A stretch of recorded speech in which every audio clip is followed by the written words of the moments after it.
So hi everyone, we are the Party Film Sales. We are very happy to do this keynote at DOK München with the team, and thanks a lot to Adele, Carolina, Sina, and Dorothy.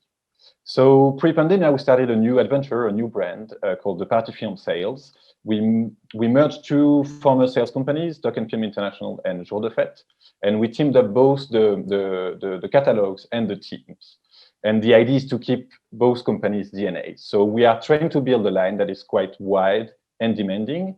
And in terms of documentaries, we are trying to do a lot of theatrical documentaries, some dedicated TV docs that mainly have a 52 minutes version, and a new thing that are hybrid docs that both have a theatrical version and a TV version. So you're going to see a short teaser of what we are doing.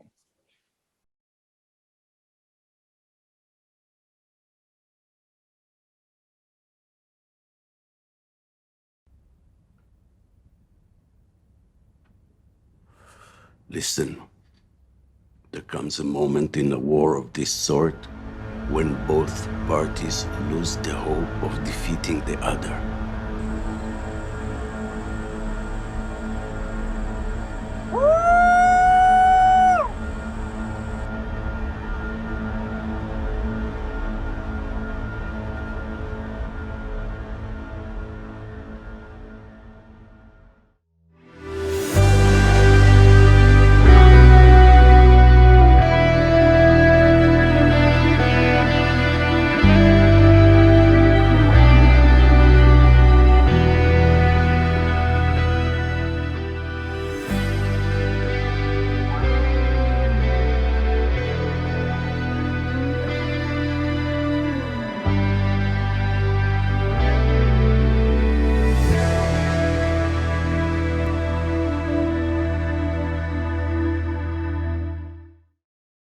So what we have experienced last year is different outcomes for the different types of documentaries. As you can imagine, the theatrical documentaries it's been very difficult for them as the market was very, very slow.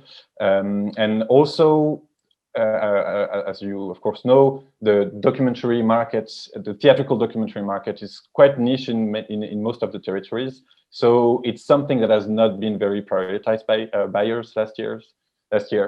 And we still managed to launch a few of them, notably City Hall by Wiseman, Silence of the Tides, or The Last Hillbilly that is here at the festival. But they struggle to find their place in theaters and also in festivals, because festivals largely selected less films than the previous years. On the other hand, hybrid documentaries have been very successful for us. They managed to have very, very nice premieres in festivals that enabled us to reach out to TVs and platforms that were really interested in the fact that they have been exposed thanks to the festivals. And surprisingly, those docs have also managed to find their way to theaters in some cases, because the theatrical distributors decided that they were able to take the risk of a theatrical distribution because they have the possibility to sell the shorter version to TVs and platforms. So we are really experiencing a shift in the market at a level, we think. The theatrical docs are more difficult, and those hybrid docs perform very well. So it's also something that is translated in our acquisition strategy. So for the past year, we have been slowing down a lot the acquisition of theatrical docs and focused mainly on those hybrid docs.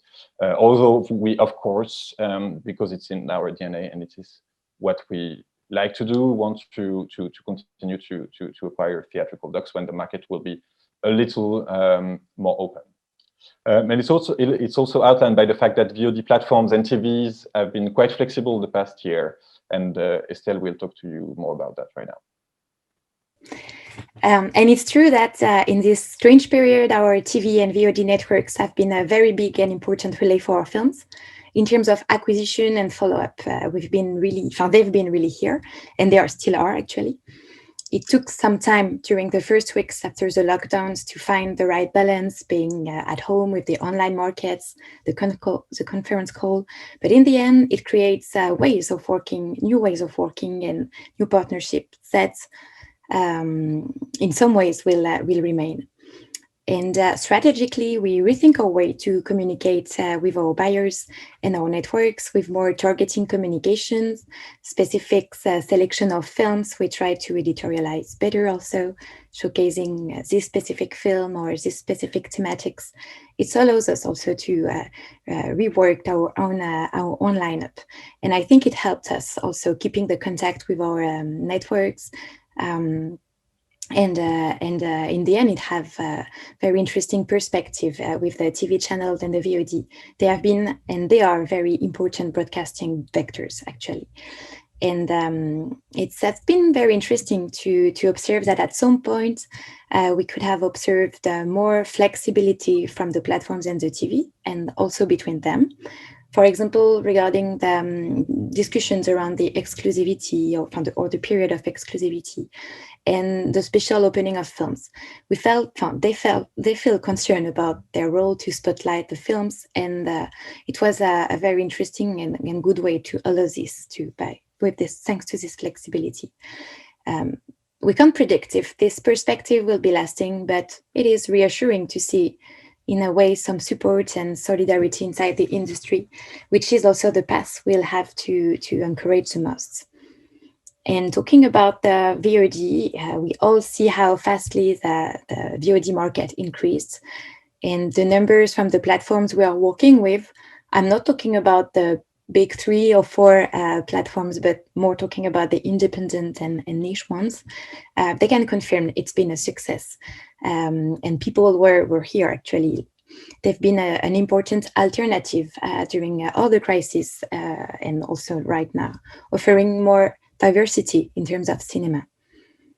And I think it was easier for the catalog films, easier for the films which have already been presented in festival or theatrically released in some countries with a good career start, in a way, because we need these places to give birth to the films. They are places for the meetings, for the debates, and where the press is also here, and they are making the films in a way.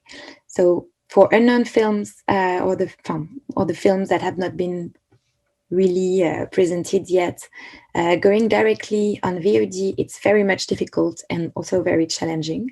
So the VOD platform are important and good ways of showing the films, but for the newest ones, they can be an obstacle to the meeting between the movies, its directors, and its audience, which is something so important when you show your movie for the first time after so many years of work. But that I let my colleague Clémence telling you more about this.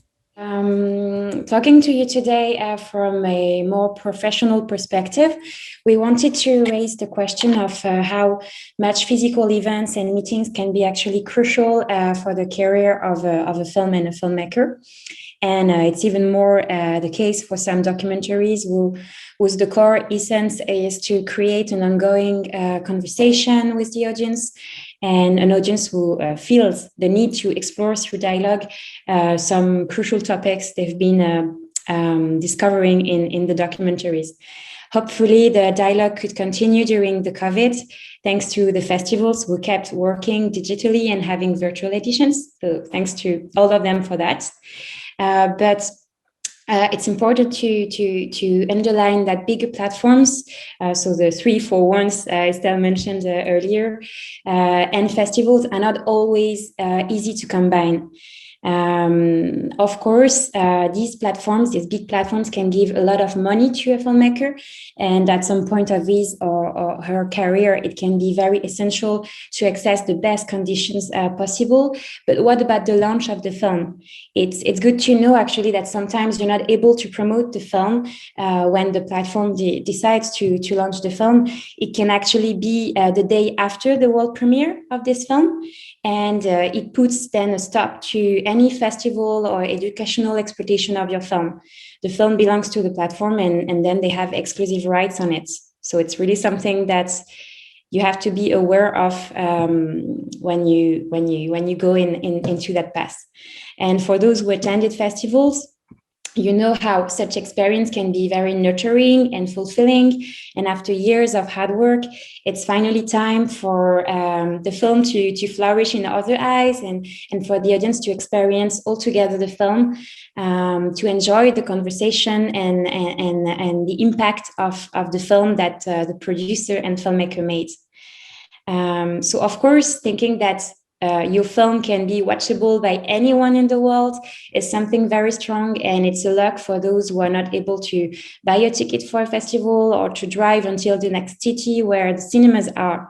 But shall we actually sacrifice a possible window of live dialogue and physical encounter to this desire of total and sudden digital availability?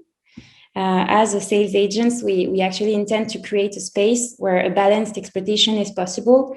And we also believe that physical word of mouth around the film can only affect positively the future digital exploitation of the same film. And last but not least, we had the occasion to read or listen or talk with documentary filmmakers who mentioned how such meeting in a festival, such improvised dinner, such moving intervention in the audience, or such connection with someone who knows someone in this lost village actually helped them to make the next film, gave them a precious contact or an inspiring idea. So for us, the question is, how shall we keep on creating and inventing films if we no longer meet each other? How shall we tell and film this world if we miss opportunities to experience the same world together? These are very open questions, but they seem key ones to us. And we intend to create dialogue, bridges, and opportunities by representing films that can travel the world through festivals and local distributors. And as Estelle told you, this does not prevent them from becoming one day available on VOD. So thank you all for your attention, and let's now discuss all together after this talk.